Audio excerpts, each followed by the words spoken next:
ఏంటి సార్ బంగారం ధర ఒక్క రోజులోనే ఇంతలా పడిపోవడానికి? మీరు అన్నట్లు అక్టోబర్ 21న సార్ అక్టోబర్ 21 నాడు బంగారం ధర 6.3% పడిపోయింది. వెండి ధర కూడా 7.5% పడిపోయింది. గోల్డ్ ఒకటే కాదు, గోల్డ్, సిల్వర్, ప్లాటినం, ఈ ప్రీషియస్ మెటల్ ధరలన్నీ ఇంటర్నేషనల్ మార్కెట్లో భారీగా పడిపోయినాయి. సో దానికి తగినట్టుగా ఇండియన్ మార్కెట్లో కూడా కరెక్షన్ 3% పడిపోయినట్టుంది. ఎందుకంటే మనకు డాలర్ రూపీతో కూడా లింక్ అయి ఉంటుంది. సో దాన్ని ఆధారంగా కూడా మనకు ప్రైసెస్లో అటు ఇటు తేడా ఉంటుంది కాస్త.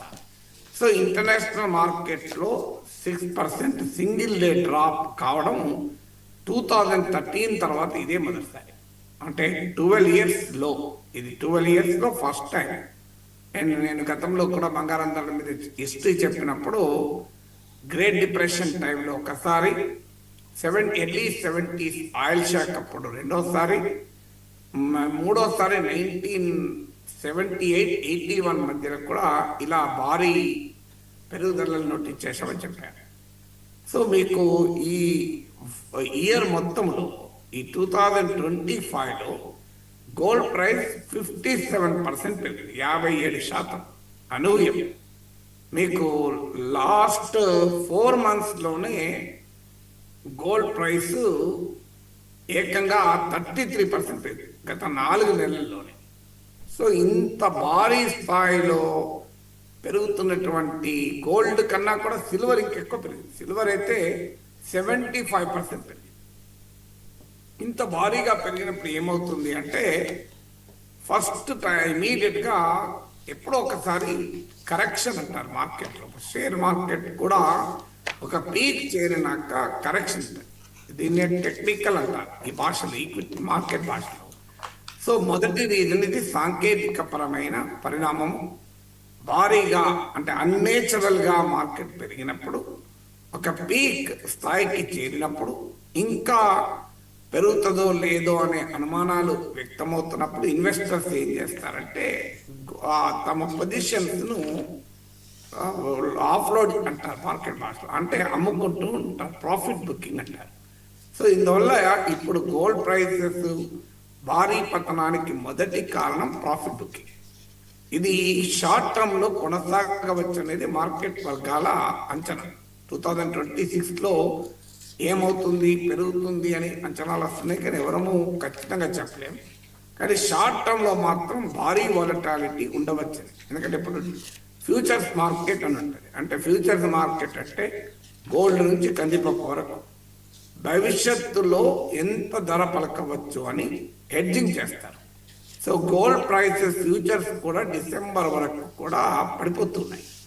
అంటే దాన్ని బట్టి ఇండికేషన్ ఏంటంటే ప్రపంచవ్యాప్తంగా ఇన్వెస్టర్లు బంగారం ధరలు షార్ట్ టర్మ్లో డిసెంబర్లోగా ఇంకా పడిపోతాయని భావిస్తున్నారు. సో వారి అంచనాలు కరెక్ట్ అయితే లేవో నాకు తెలియదు, కానీ అంచనాలు చెప్తున్నాయి.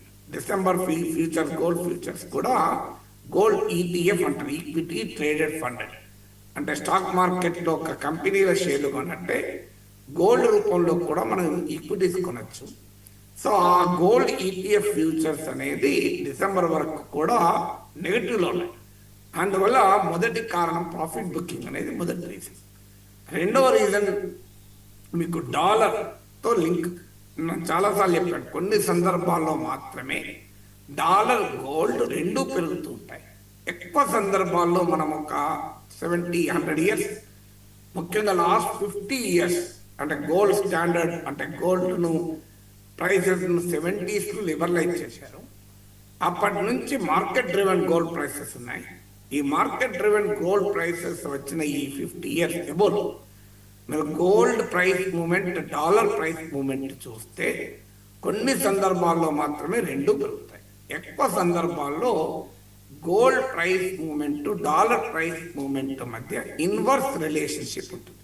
అంటే గోల్డ్ పెరిగితే డాలర్ తగ్గుతుంది, డాలర్ పెరిగితే గోల్డ్ తగ్గుతుంది.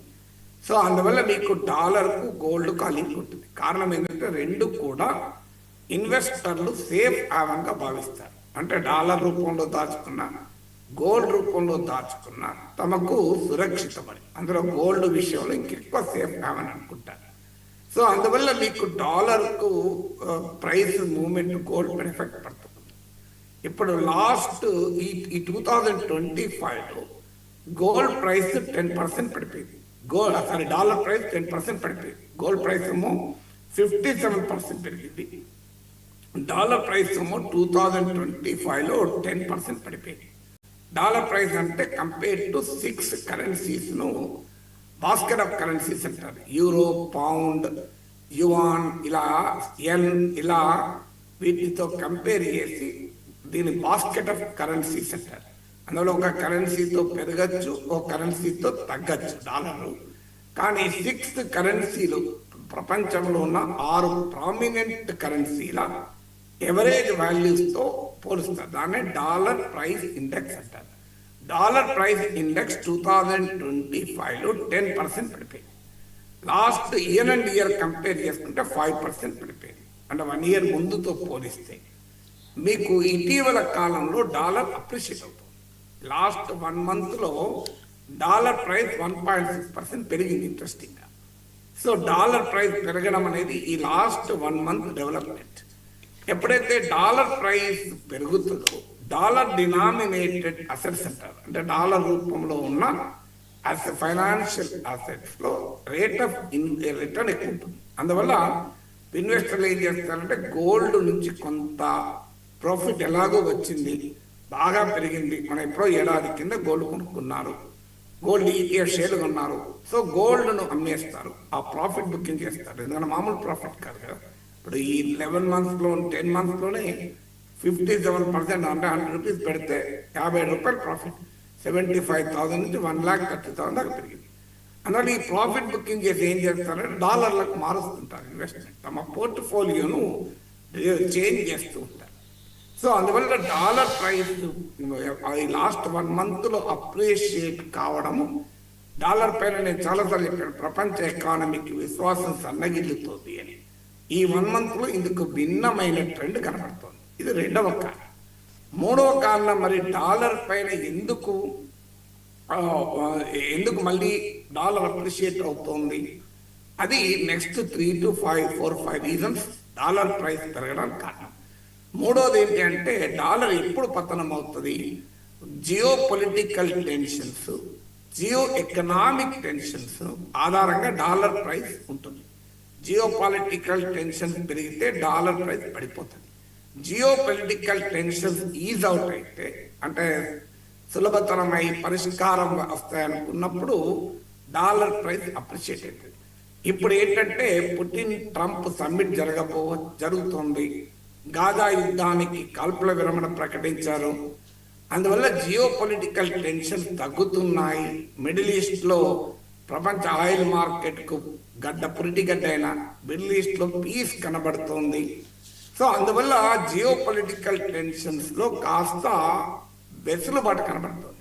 సో త్వరలో ట్రంప్ పుటిన్ల నెక్స్ట్ సమ్మిట్ జరగబోతోంది అంటున్నారు. సో ఇటీవల 2.5 hours ట్రంప్ పుటిన్ సమ్మిట్ జరిగింది. సో ఈ జియో పొలిటికల్ టెన్షన్స్ తగ్గడం కూడా డాలర్ ప్రైస్ పెరగటానికి కారణమే, బంగారం తగ్గటానికి కారణమే. ఎందుకంటే జియో పొలిటికల్ టెన్షన్స్ ఉన్నప్పుడు బంగారము సేఫ్ హావెన్గా భావిస్తారు. నాలుగవది, జియో ఎకనామిక్ టెన్షన్స్ ఉన్నప్పుడు కూడా, అంటే ప్రపంచంలో ఆర్థికపరమైన ఒడిదుడుకులు ఎదురైనప్పుడు కూడా గోల్డ్ ఇస్ సేఫ్ హావెన్, సురక్షితమైన పెట్టుబడిగా భావిస్తారు. జియో ఎకనామిక్ టెన్షన్స్ కూడా తగ్గుతాయి అనేటువంటి ఎక్స్పెక్టేషన్స్ పెరుగుతున్నాయి. మీరు ఇప్పుడు నెక్స్ట్ వీక్ మీకు ప్రెసిడెంట్ ట్రంప్, ప్రెసిడెంట్ జిన్పింగ్ల మధ్య సమావేశం జరగబోతోంది. ఈ సమావేశములో పాజిటివ్ అవుట్కమ్ రావచ్చు అనేది ప్రపంచ బిజినెస్ మీడియా అంచనా వేస్తుంది. సో అందువల్ల గ్లోబల్ మీడియా అంచనాలు ఏంటంటే అమెరికా చైనా ఒప్పందం కుదరవచ్చు అని, అలాగే ఇండియా చైనా ఒప్పందం కూడా కుదరవచ్చు, 15-16% టారిఫ్లు తగ్గవచ్చు అని కూడా వార్తలు వస్తున్నాయి. సో ఈ జియో ఎకనామిక్ టెన్షన్స్ తగ్గడం కూడా నాలుగో రీజన్ గోల్డ్ ప్రైసెస్ తగ్గడానికి కారణం. ఐదవది మీకు అమెరికాలో ఇన్ఫ్లేషన్ పెరుగుతున్నప్పుడు డాలర్ రూపంలో దాచుకున్న అసెట్స్కు వాల్యూ పడిపోతాయి. అందువల్ల gold is considered as a hedge against inflation. అంటే ఇన్ఫ్లేషన్ నుంచి వచ్చే డిప్రిసియేషన్ కోతను తగ్గించుకోవటానికి ఇన్వెస్టర్లు గోల్డ్ రూపంలో దాచుకుంటారు. అందువల్ల ఎందుకంటే డాలర్ రూపంలో దాచుకుంటే ఇన్ఫ్లేషన్ తినేస్తుంది కనుక. అమెరికాలో last Friday consumer price index data రావాలి. అమెరికాలో షట్ డౌన్ నడుస్తోంది కనుక ఈ consumer price index inflation data ఆలస్యం అవుతోంది, త్వరలో రావచ్చని. అది 3.1% ఇన్ఫ్లేషన్ ఉండవచ్చని అంచనా. అందువల్ల ఇన్ఫ్లేషన్ తగ్గుతున్నప్పుడు ఏమవుతుంది అంటే మీకు ఇంట్రెస్ట్ రేట్లు కూడా కాస్త తగ్గవచ్చు. సో ఇన్ఫ్లేషన్ తగ్గుతున్నప్పుడు గోల్డ్ కొండే సేఫ్ హ్యావ్ అండ్ వాల్యూ తగ్గుతుంది. సో ఎందుకంటే ఎలాగో ధరలు తక్కువ ఉన్నాయి కదా. ఇది 5th రీజన్. 6th రీజన్, మరి ఇన్ఫ్లేషన్ ఎందుకు తగ్గుతుంది? దీనికి కారణం ఏంటంటే అమెరికన్ షట్ డౌన్ ఎక్కువ కాలం ఉండకపోవచ్చు అని. డెమోక్రాట్లు రిపబ్లికన్ల మధ్య అగ్రిమెంట్ కొద్దిగా ఇప్పటికే లాంగెస్ట్ షట్ డౌన్ ఇది 20 days దాటిపోయింది. సో 7.5 లక్షల మంది ఫెడరల్ ఎంప్లాయీస్కు జీతాలు లేవు, పే లేదు, వాళ్ళు రెంట్ కట్టుకోవడం కష్టమవుతుంది, వాళ్ళ ఈఎంఐలు కట్టుకోవడం కష్టమవుతుంది. అందువల్ల ఈ షట్ డౌన్కు ఎక్కడో ఒక చోట పులి స్టాప్ పడవచ్చు అని కూడా అంచనా వస్తుంది. సో అందువల్ల ఇప్పుడు నేను చెప్పిన ఈ రీజన్స్ అన్ని combination of factors, confluence of factors ఉంటాయి. ఇవన్నీ కూడా బంగారం ధరలు పడిపోవటానికి కారణమవుతున్నాయి. షార్ట్ టర్మ్ లో ఇంకా పడవచ్చు కూడా, లాంగ్ టర్మ్ లో చెప్పలేము మనం. ఒకటి మాత్రం గ్యారంటీ, మీరు బంగారం కొని మీ కొడుకు పిల్లలు లేదా మీ మనవాళ్ళు ఎంజాయ్ చేస్తారంటే అందే ఎలాంటి అనుమానం లేకుండా కొనుక్కోవచ్చు. Guarantee recommendation. ఎందుకంటే ఎప్పుడో ఒకసారి పెరుగుతూనే ఉంటాయి. ఎందుకంటే ఇది last 100 years 78 years of gold price history చూస్తే డెఫినెట్గా ఏదో సమయంలో గోల్డ్ పెరుగుతూనే ఉంటుంది. సో కానీ అది లాంగ్ టర్మ్. మీ ఇమీడియట్గా షార్ట్ టర్మ్లో నేను గోల్డ్ ప్రైస్ పెరిగి ప్రయోజనాలు